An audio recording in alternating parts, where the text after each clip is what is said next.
Alors,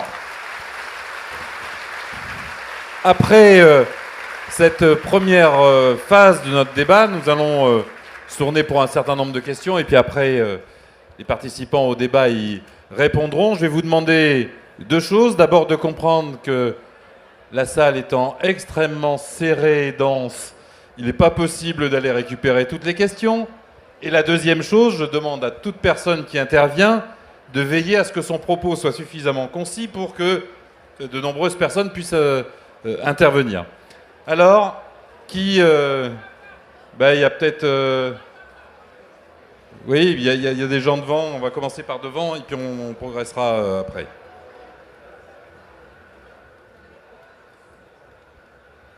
Merci. Ça va être très rapide. Mais je voudrais parler ici des retraités, parce que nous avons des organisations syndicales représentatives des lycéens, des étudiants, des salariés. Et c'est vraiment, enfin, moi, je suis ravie de ce débat, vraiment ravie de ce débat. Mais je veux simplement dire que les retraités sont aussi concernés par la loi travail. S'il y a des reculs sociaux pour les salariés, il y a aussi recul social pour les retraités. Et nous avons participé, enfin avec mes copines, avec les syndicats CGT de retraités, mes copines et mes copains, nous avons participé à toutes les manifestations. Pas simplement en soutien aux salariés, même si bien sûr il y a du soutien, mais parce que nous sommes concernés. Moi, je fais partie de la génération qui a lutté pour que ça aille un peu mieux quand même. On a lutté pour les 35 heures et quand on voit ce qui se passe, on ne peut pas rester en tant que retraité indifférent. Et puis, nous avons des enfants. Alors là, c'est la corde sensible. Nous avons des enfants et des petits-enfants. Et pour nous, il est impensable que nos enfants et nos petits-enfants vivent dans la société qu'on ne prépare si on ne se bagarre pas. Alors voilà, je voulais dire un petit mot des retraités. Merci. On fait intervenir une personne ici.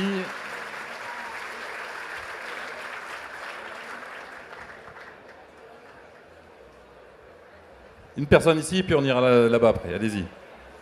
Oui, alors. Parlez bien dans le micro. J'approuve tout ce que vous avez dit ce soir. Seulement, il y a quelque chose qui me dérange. C'est pourquoi la CGT et Force ouvrière se sont inscrits, ont rejoint la Confédération européenne des syndicats, alors que la Confédération européenne des syndicats, à ce que je sache, elle approuve la loi travail. Donc, je ne comprends pas. Bon.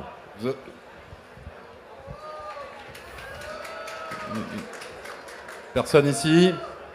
Oui. Je suis désolé, c'est vrai qu'on a embêté beaucoup de gens pour arriver à intervenir et rien que pour passer ici.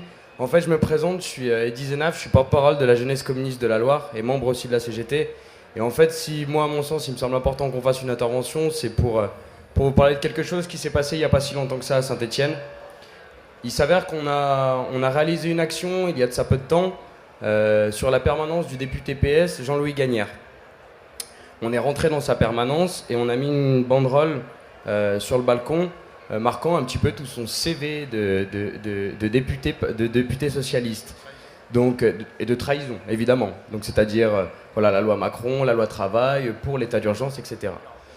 Le 49.3. Il s'avère que quand on est sorti, quand les copains sont sortis de cette permanence-là, on s'est fait charger par des policiers et on s'est fait matraquer et vraiment, on s'est fait casser la gueule par les policiers. On a réussi à les repousser et 2 semaines après, il y avait une perquisition chez notre responsable fédéral qui s'appelle Martin Pontier, le responsable fédéral de la jeunesse communiste de la Loire, et qui fut embarqué, du coup qui fut mis en garde à vue, ainsi que 3 autres copains, ceux qui étaient dans la permanence de M. Gagnère, 3 autres copains de la JC et de la CGT aussi.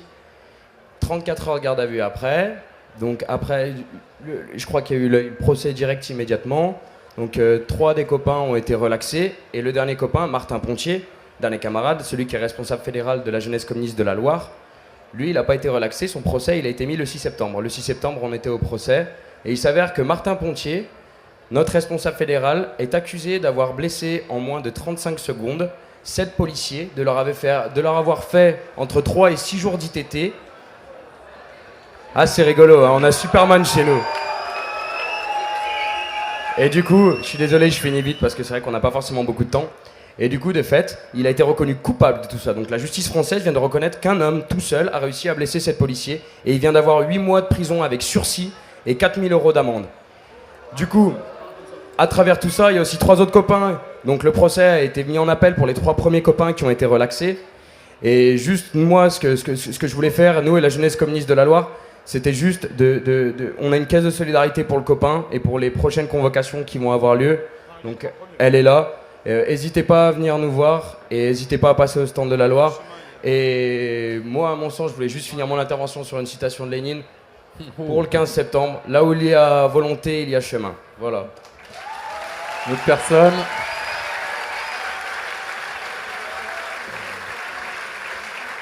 Ça marche?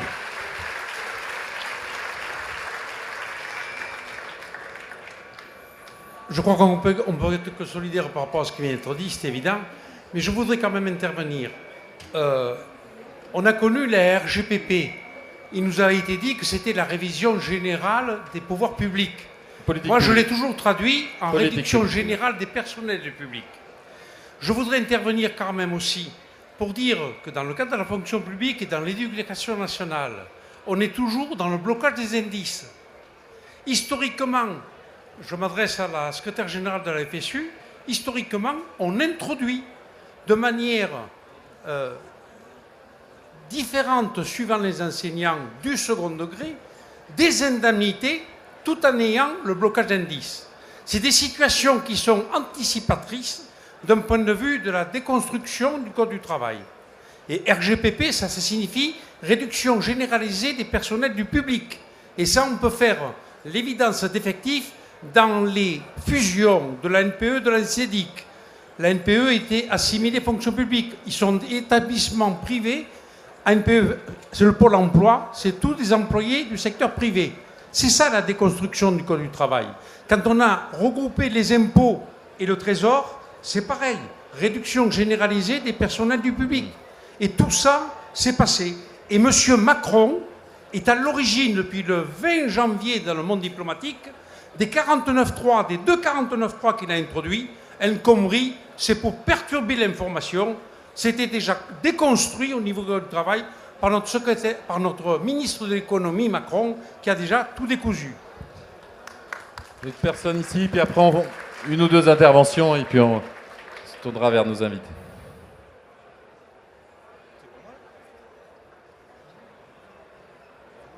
Allez-y. Oui, bonjour. En fait, moi, je voulais... Attends, voilà. Quelle est la...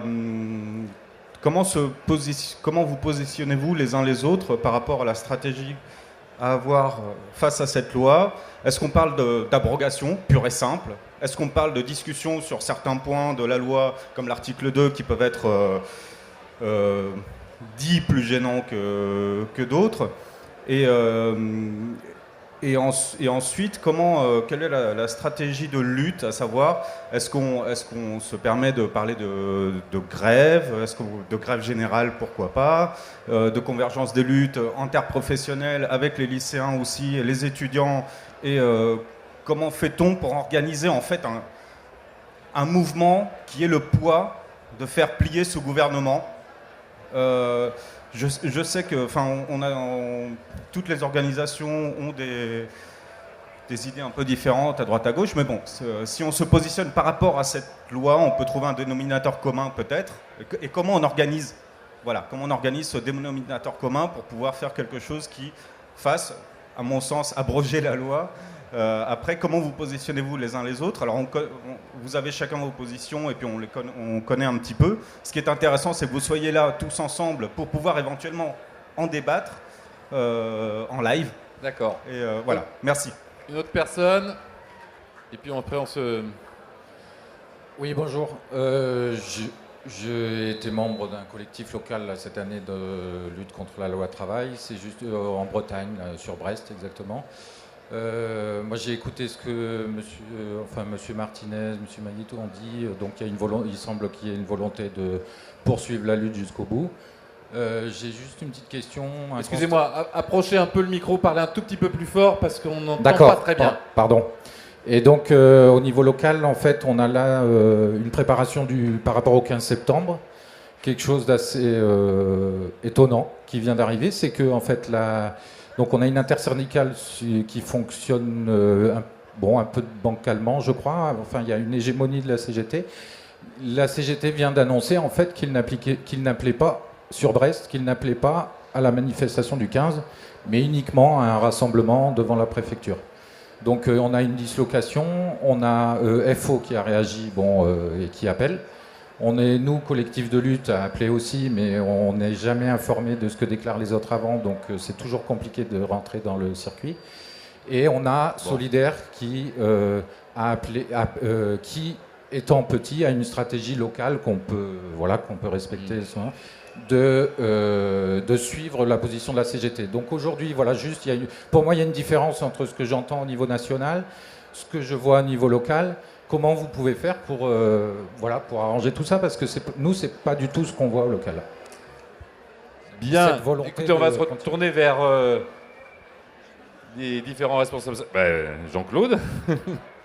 Alors, sur plusieurs points, je voudrais d'abord dire à la camarade retraitée et à non. Excuse-moi, Jean-Claude, je vais vous demander d'en profiter aussi pour conclure un petit peu chacun votre propos. Hein. Non, juste dire qu'il y a une journée de mobilisation des retraités le 29 septembre. Voilà, ça se passe. Sur la Confédération européenne des syndicats, moi, je voudrais juste rappeler qu'il y a une dizaine d'années, au moment du débat sur le traité constitutionnel, au sein de la Confédération européenne des syndicats, nous étions très peu d'organisations à avoir voté contre. Les choses ont énormément changé depuis. Et au sein de... Moi, j'y étais encore lundi dernier. Au sein de la Confédération européenne des syndicats, il y a une volonté de la quasi-totalité des syndicats de remettre en cause les traités existants, de rediscuter du pacte budgétaire européen, de poser les questions de démocratie, etc. Donc, pour aller vite, je dirais que ça va dans le bon sens et qu'il y a un vrai travail de fond qui est fait actuellement et qui, selon moi, va dans le bon sens sur le plan syndical. Camarade qui parlait de la révision générale des politiques publiques, ça a changé de nom, mais ça continue. Ça s'appelle aujourd'hui la modernisation de l'action publique. Mais on est effectivement dans la même logique des choses. Alors, sur la loi travail, etc., et les suites, alors, il peut y avoir ici ou là, le 15 septembre, il y a des endroits, c'est des manifestations, c'est les camarades qui décident. D'autres endroits, ce sont des rassemblements, c'est fonction de ce que nos unions départementales sentent ou la manière dont elles se mettent d'accord. Maintenant, la grève générale, mes camarades, ça ne se décrète pas. Moi, je dis toujours, nous n'avons pas un bouton rouge ou blanc ou n'importe quelle couleur sur lequel on appuie et ça part. On a bien vu, y compris pendant le mouvement, qu'il y a eu des mouvements de grève, y compris des camarades dans les raffineries ou autres qui ont fait des journées de grève, plus de 10 jours de grève, etc. Ça n'a pas été le cas partout. C'est pas aussi simple que ça. Il y a les problèmes de pouvoir d'achat, il y a le passé, etc. Donc c'est pas la peine de... ce serait bien si ça pouvait se faire. Mais bon, maintenant, on doit aussi être réaliste, il me semble. Ça ne veut pas dire qu'il faut laisser tomber le conflit. Il ne faut pas dire qu'il faut laisser tomber. Il faut continuer à en parler. On verra ce que donne le 15. Et la suite du mouvement, ça se construit tous les jours. Hein. On n'a pas de scénario préétabli comme au cinéma, quoi. Chloé, peut-être si... Alors bon, il y a ou Bernadette. Enfin, Alors évidemment, j'aurais eu à peu près les mêmes réponses à apporter que M. Magny. Simplement, par rapport à la personne retraitée, je voulais justement vous répondre en vous disant un grand merci, parce que les jeunes particulièrement ont ressenti le soutien plus que vous apportiez, et ça a été très précieux pour nous. Et on a eu notamment des retraités qui sont venus nous témoigner leur soutien quand on bloquait nos lycées. Et ça, c'est des souvenirs qui nous sont vraiment, qui nous ont marqués et qui aident aussi à tenir et à rester mobilisés pendant 4 mois. Et pour ça, vraiment, la Fidèle et moi également tenaient à vous dire merci.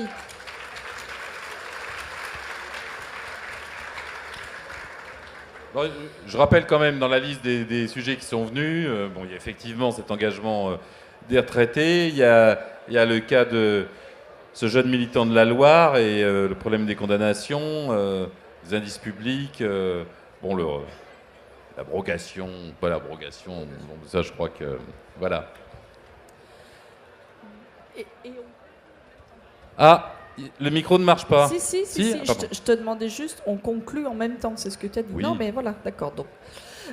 Donc, sur la fonction publique, peut-être tout d'abord, on ne va pas faire le débat dans le détail ici sur les grilles des uns et des autres.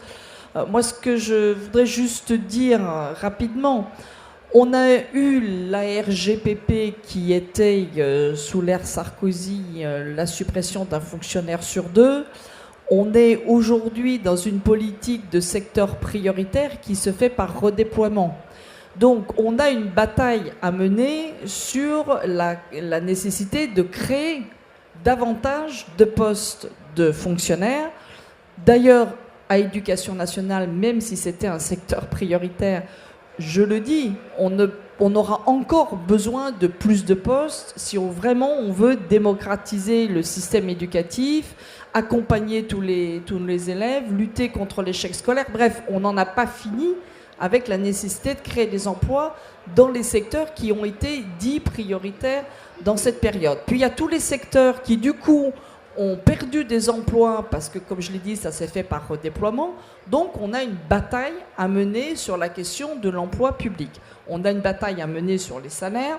Donc, je ne fais pas le débat des grilles. On a obtenu un dégel du point d'indice, mais qui est que de 1,2%. On est loin de la situation du Portugal.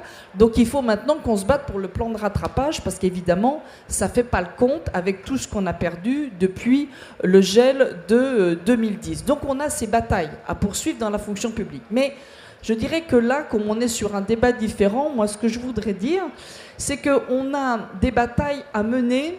On a parlé tout à l'heure des services publics, je n'y reviens pas, mais sur la question aussi de comment on n'oppose pas le secteur privé au secteur public.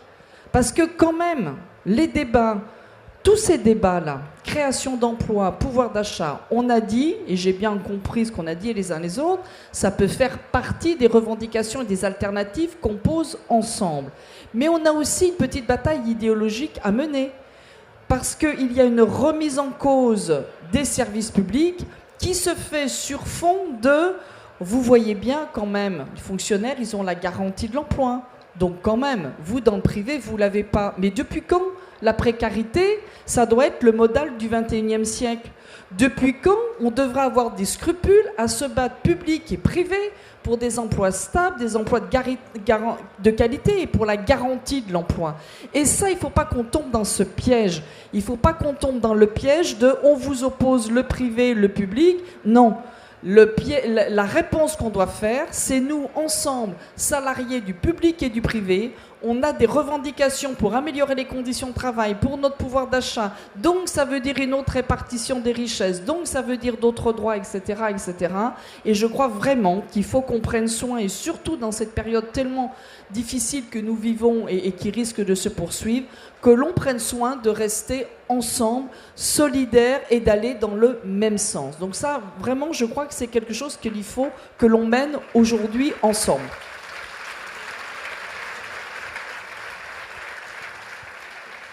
Les jeunes de la Loire ont parlé de, je ne vais pas développer, bon, vous avez votre stand, etc.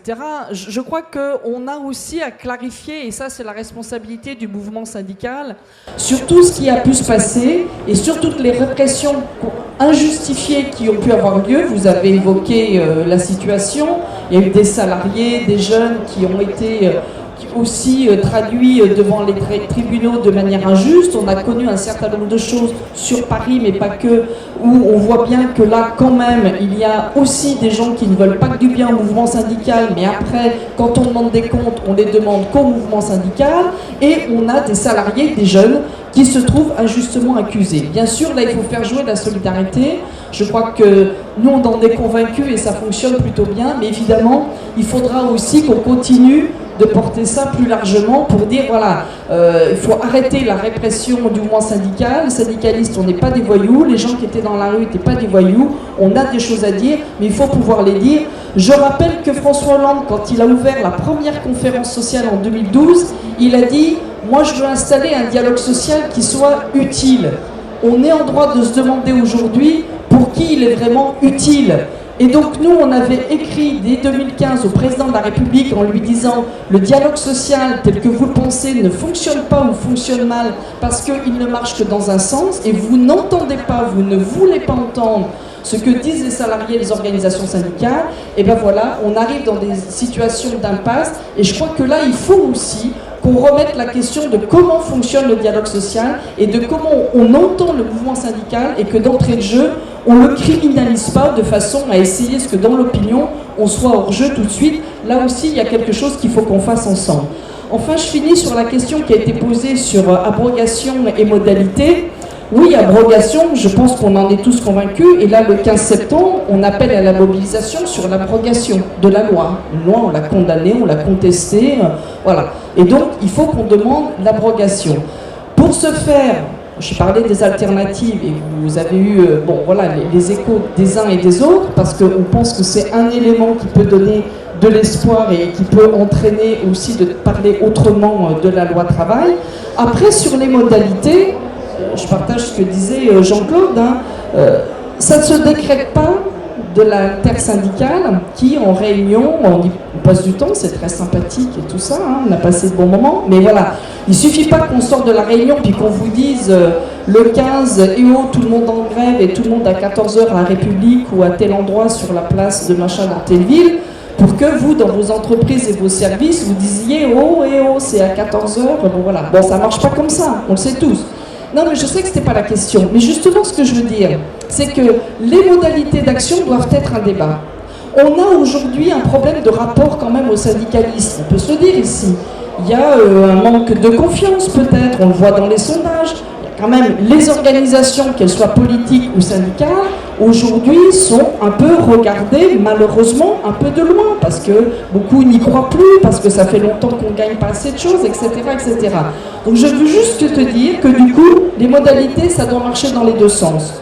Nous, on propose des choses. Vous avez vu, souvent, on met la parenthèse, rassemblement, grève, manifestation. Et après, les secteurs et les villes, les UD, tout ça décide. Mais je crois qu'il faut qu'on mène sur le terrain aussi la question des modalités d'action, que peut-être là aussi on fasse un peu preuve d'imagination et de se dire comment on entraîne nos collègues dans les services, dans les entreprises, sur des actions où c'est parfois difficile de perdre une journée de salaire, où ils ont l'impression qu'on fait toujours un peu les mêmes choses, les rassemblements, les grèves. Et donc comment aussi ce débat sur comment aujourd'hui on agit ensemble, avec en plus un arc large, puisqu'il y a les jeunes, il y a les retraités, les précaires, etc. Et comment ensemble on réfléchit à des modalités d'action différentes. C'est pas magique, et je dis pas ça du tout pour botter en touche. Je pense que le mouvement syndical, si on veut être entendu, pertinent, il faut vraiment qu'on soit porteur d'espoir, et c'est pour ça que la question des alternatives est importante, mais la question aussi des modalités qui partent de la base, choisies par les salariés sur le terrain, ça c'est indispensable aussi pour que ça marche, et ça il faut qu'on arrive à travailler aussi cet aller-retour dans nos organisations. Eric ?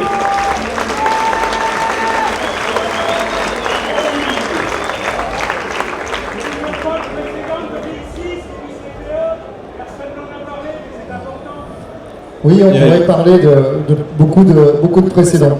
Non, je vais essayer de répondre pas à toutes les questions, déjà pas celles sur la CES, parce que n'étant pas membre de Solidaire, je laisse les répondre. De la CES, de la CES un peu quand même. Ouais. Il fait chaud.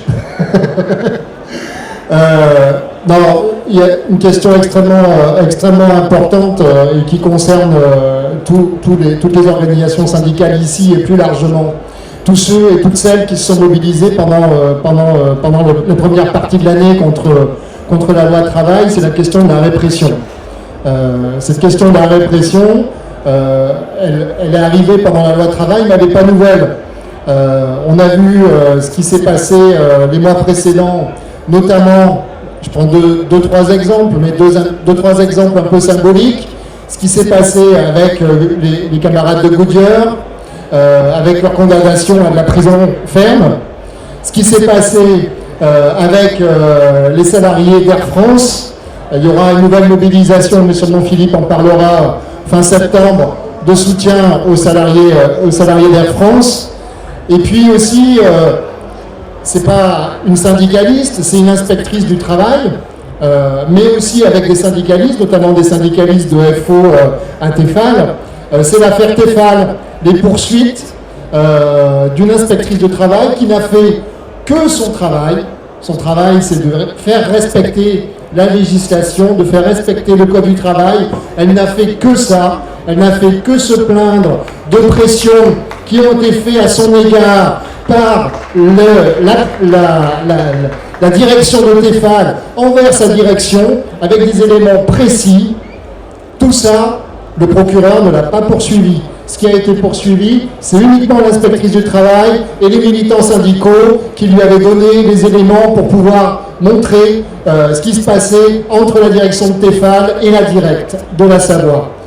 Une affaire qui a révélé l'humanité et portée publiquement à la connaissance. Notamment. Donc voilà, ces éléments-là de répression avant le mouvement loi travail et après tout ce qui s'est passé pendant la loi travail. Il y a l'exemple que tu as donné sur ce qui s'est passé sur la Loire, mais il y a ce qui s'est passé aussi au Havre. Moi, je quittais le Havre, Philippe y est arrivé quand il y a eu 2 ou 3 dockers qui ont été interpellés à leur domicile, devant leur famille. Il y a eu ce qui s'est passé aussi avec la mairie de Rennes, qui réclame à Solidaire 45 000 euros. 45 000 euros pour avoir permis et signé un bail précaire pour que le mouvement social puisse occuper la maison du peuple, la maison commune, notre maison à tous, la maison du mouvement social. C'est pour ça que la mairie de Rennes nous demande de payer aujourd'hui 45 000 euros. Et je pourrais multiplier les exemples. Par rapport à cette question de la répression, on pense à Solidaire qu'il y a quand même une urgence à ce qu'on puisse mettre en place une riposte commune. Et comme je le disais mercredi à Nantes, oui, que nous rendions coup pour coup à chaque fois, qu'à chaque fois que l'un des nôtres est touché, nous soyons tous avec lui pour le soutenir. Et ça, c'est indispensable.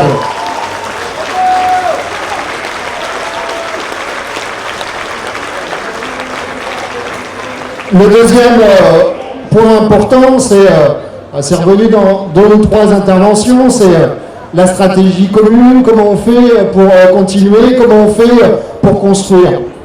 Alors, je pense qu'il faut regarder derrière nous et regarder les acquis de ces derniers mois.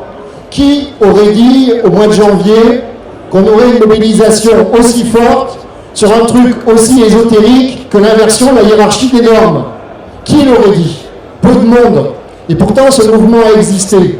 Ce mouvement, il a été large. Il y a eu ce qui a été porté par les organisations syndicales, il y a eu ce qui a été dit tout à l'heure, ce qui a été porté par les pétitions, ce qui a été porté par les Nuits debout, ce qui a été porté aussi par un certain nombre de syndicalistes dans l'appel On bloque tout, qui a mis en perspective cette question de la grève générale, cette question de la grève reconductible. Il y a eu des débats autour de ces questions, il y a eu des débats autour d'une reprise de confiance du mouvement social dans sa capacité à agir et à peser. C'est un point extrêmement important. Il n'y a pas eu de défaite du mouvement social. Personne, à aucun moment, depuis 6 mois, n'a parlé d'une défaite du mouvement social parce qu'il n'y en a pas eu. C'est nous qui sommes majoritaires. C'est nous qui sommes debout. C'est nous qui nous sommes mobilisés. C'est nous qui avons repris confiance dans notre capacité collective à construire des choses. Et c'est à partir de ça, pas par des appels venant d'en haut, mais en partant de ce que nous avons construit directement sur le terrain. Il y a un certain nombre de villes dans lesquelles les mobilisations étaient plus fortes. Le Havre, Nantes, Rennes, Bordeaux. Il y en a d'autres où la mobilisation n'a pas été aussi forte. Il y a des secteurs dans lesquels il y a eu des tentatives de grève reconductible. Je pense par exemple à ce qui s'est passé dans les raffineries, ce qui s'est passé chez les cheminots. Il y a eu tous ces éléments-là. Tous ces éléments-là, ils ne sont pas disparus, ils se sont pas évaporés, ils sont toujours présents. Ils sont dans le débat, ils existent. Et rien que ça, c'est extrêmement important pour pouvoir construire la suite. Construire la suite, ça passe par déjà rendre crédible ce que nous sommes le 15 septembre. Et donc, y appeler de toutes nos forces, par le travail au quotidien, dans les entreprises, dans la rue, ici, partout. Il faut avoir ce travail de conviction sur la nécessité de reprendre le chemin de la rue sur l'abrogation de la loi travail. Comme ça a été dit, il y a eu ça pour le CPE, ça peut aussi arriver pour la loi travail. Et plus largement, après ce 15 septembre, il faut tracer des perspectives. J'ai parlé tout à l'heure du 7 octobre, on le met au débat, on pense que le 7 octobre, c'est une date qui peut permettre de montrer le sens que cette mobilisation peut avoir de manière plus large. Donc continuons la mobilisation jusqu'à l'abrogation de la loi travail. Lila ? Pour rebondir un peu sur différentes interventions, mais effectivement, notamment cette mobilisation du printemps dernier a été très émaillée et par différentes violences policières, répression administrative et notamment du coup ce qui a été dit là, un exemple donc d'un camarade qui a une peine avec sursis et une amende lourde à payer. Et effectivement, on a bien vu que la réponse de ce gouvernement face à la mobilisation du mouvement social, face à la mobilisation des jeunes, face à une contestation d'ampleur pour exprimer un autre modèle de société, la réponse du gouvernement face à ça, ça a été l'autoritarisme, ça a été à la fois, comme je disais, des répressions, l'autoritarisme par le déni de démocratie avec l'utilisation du 49.3 à plusieurs reprises. Et donc tout ça, effectivement, il y a une nécessité à ce que nous, quand dans ces situations-là, on soit solidaires des camarades qui ont rencontré des problèmes et qui sont maintenant en difficulté suite à avoir juste effectuer son droit de manifester, son droit de se mobiliser contre un projet de loi. Et ça, on doit pouvoir le réaffirmer. Et comme ça a été dit au début, quand même, ce qui est impressionnant dans cette mobilisation, c'est qu'on a dû demander le droit de manifester, dire que c'était un impératif, que c'était un droit et qui devait être respecté. Et ça, c'était pas encore acquis de la part du gouvernement. Et donc, tous ces éléments-là, je pense qu'effectivement, il y a une nécessité à les réaffirmer et à les mettre en avant et à ce qu'on soit solidaire quand il y a des camarades qui sont inculpés. Mais plus largement que ça, pour pouvoir justement tracer un peu c'est quoi les perspectives de cette rentrée. Le mot d'ordre collectivement qu'on pose avec l'intersyndicale, c'est bien sûr l'abrogation de cette loi. On s'est mobilisé contre le projet, on s'est mobilisé pour son retrait. Maintenant, on se mobilise pour son abrogation, puisqu'on pense que cette loi-là, elle n'est pas bonne, c'était pas un bon projet, ça ne sera pas une bonne loi derrière. Et notamment, justement, les inquiétudes chez les jeunes, ils sont toujours aussi importantes, notamment avec cette rentrée. Comme je disais au départ, mais quand on voit l'état de cette rentrée, à quel point elle est aussi compliquée pour les étudiants, à quel point la précarité est grandie, que le coût de la vie augmente, que l'accès aux études de son choix, c'est compliqué. On se dit que si, en plus de ça, on n'a pas accès, une fois un diplôme en poche, à un travail qui correspond à notre volonté, qui correspond à nos diplômes, à nos qualifications, et qu'on doit continuer ensuite, après avoir enchaîné différents sas de précarité, continuer à être dans l'insécurité permanente, effectivement, ça cristallise l'indignation chez les jeunes. Et il y a un véritable enjeu à ce que justement on relance une étape de contestation à la rentrée sur différents sujets. Donc, comme je disais, bien sûr, l'abrogation de la loi travail, mais au-delà de ça, partir du quotidien, de ce que vivent les jeunes aujourd'hui, de ce qu'ils vivent sur leurs universités, mais aussi dans d'autres secteurs, pour leur dire qu'un autre chemin est possible, qu'il y a des choses qui peuvent changer. Comme je disais, les organisations de jeunesse ont réussi à démontrer que l'action collective, ça fonctionne. Et donc maintenant, il faut aussi relancer un cap de prendre confiance chez les jeunes envers les syndicats, envers les organisations, pour que chacun puisse avoir envie de s'engager et le fasse à nos côtés. Et ça, je pense que c'est un véritable enjeu à la rentrée pour mener les différents combats qui arrivent. Comme on l'a dit, ils sont assez larges, notamment quand on voit aujourd'hui comment la question des jeunes passe à la trappe dès qu'il n'y a pas une pression qui est mise sur un gouvernement ou sur des politiques. C'est la dernière question qui arrive dans le débat, ou alors elle arrive seulement sous couvert d'autoritarisme et de paternalisme.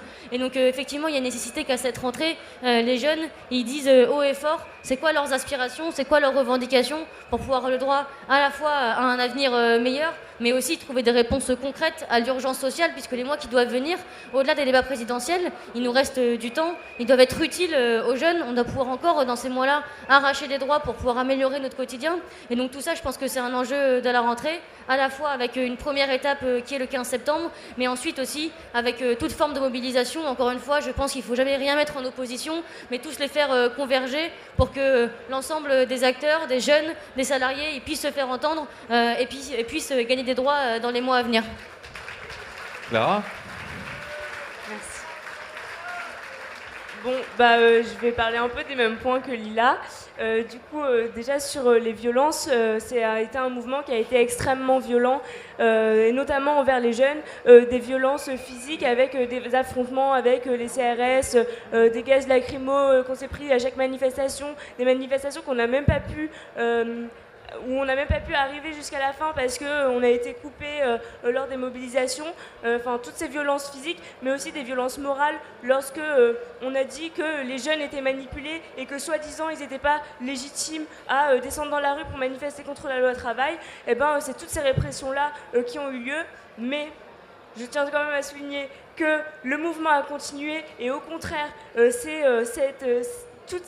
les moyens qui ont été utilisés pour réprimer les jeunes et le mouvement, ça n'a fait que le renforcer. Ça n'a fait que renforcer le ras-le-bol de la population et notamment des jeunes, et ce qui leur a donné encore plus envie de se mobiliser. Pour répondre sur la suite des mobilisations, il y a le 15 septembre une date qui a été posée. Les différentes formes de mobilisation sont définies dans les départements ou au niveau local. Évidemment, l'UNL reste sur l'abrogation de la loi travail, mais aussi sur, comme j'ai dit tout à l'heure, cette loi travail, elle ouvre énormément de questions, elle ouvre sur des débats plus larges dont on doit se saisir. Et le 15 septembre, c'est une date qui a été fixée pour une rentrée sociale. Et évidemment, il y aura énormément d'autres questions qui seront posées derrière et dont il faut vraiment se saisir, surtout dans une année de présidentielle où notre parole, elle doit peser dans la société et on doit la faire entendre. Merci. Merci, Philippe Martinez. Oui, il y a eu quelques questions de poser, ça sert à rien qu'on se répète quand on est d'accord. Moi, je voudrais revenir sur la répression syndicale et la répression en général. Je pense que on a soutenu Martin dans la Loire, mais au-delà de ça, il y a besoin de passer à autre chose. Je crois que c'est 80% presque de salariés qui ne se syndiquent pas parce qu'ils ont peur de la répression. Ça, c'est un problème. Au-delà des violences que nous avons subies, et on peut en faire une liste, elle ne sera pas exhaustive d'ailleurs. Hein. Le Havre, les Goodyear, il y aura une mobilisation le 19 octobre. Les Air France, il y aura une mobilisation. Notre slogan, c'est quand on touche à un des nôtres, c'est tout le monde qui réagit. Je pense qu'il faut que ça vive. Mais au-delà de ça, il y a des choses graves. Quand on est menacé de prison, oui, c'est très grave.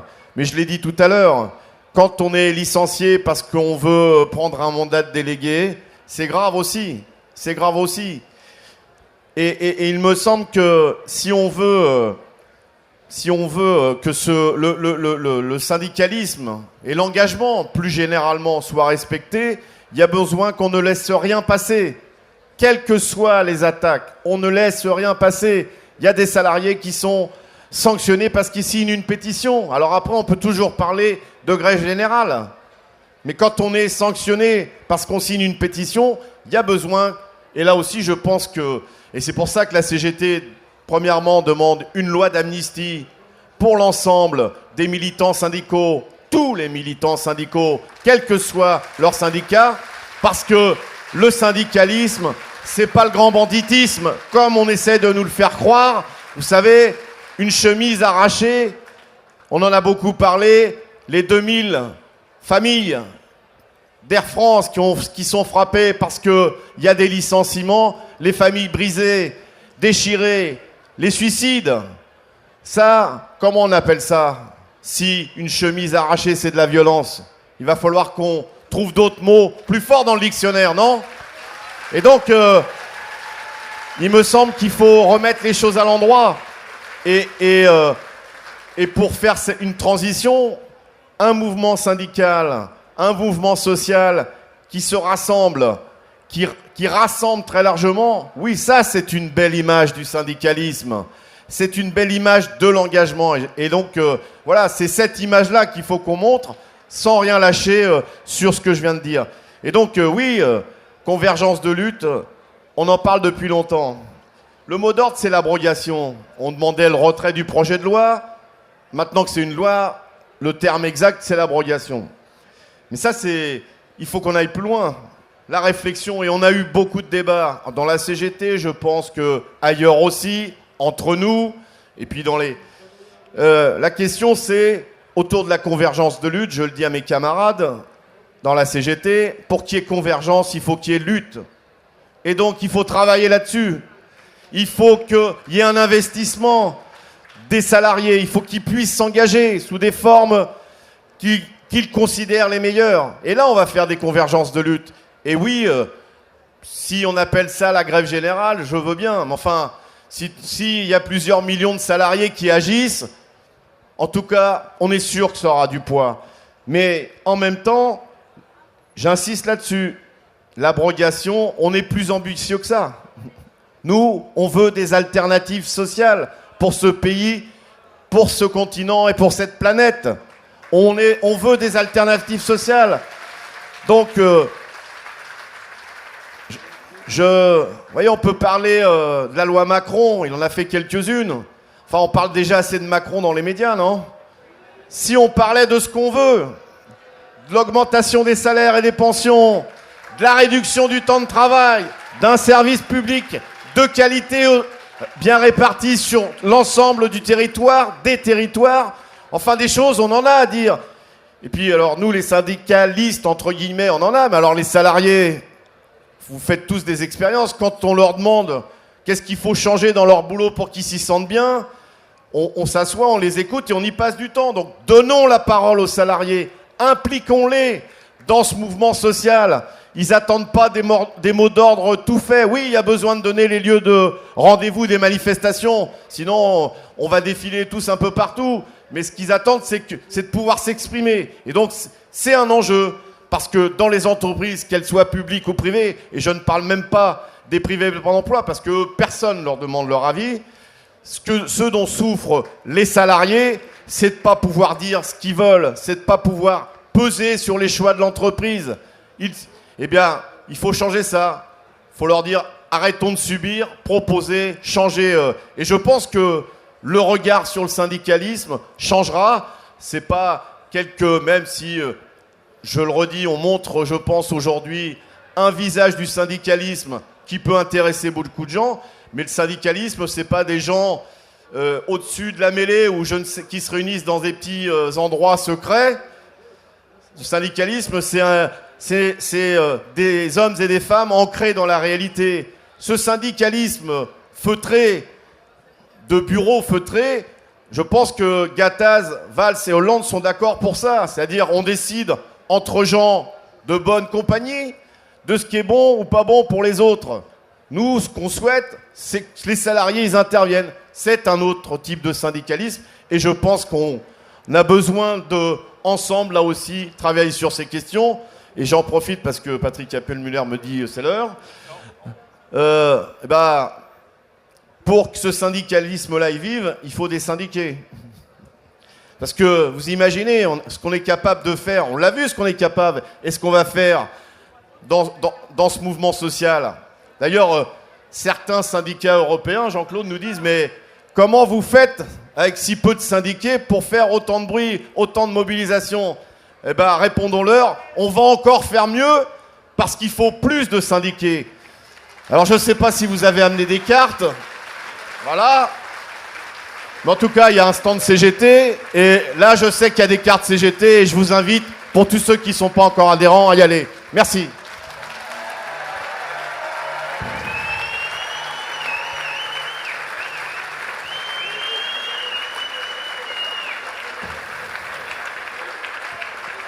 Eh bien, merci à vous 7 pour la qualité de cet échange et à vous tous, je dis rendez-vous le 15.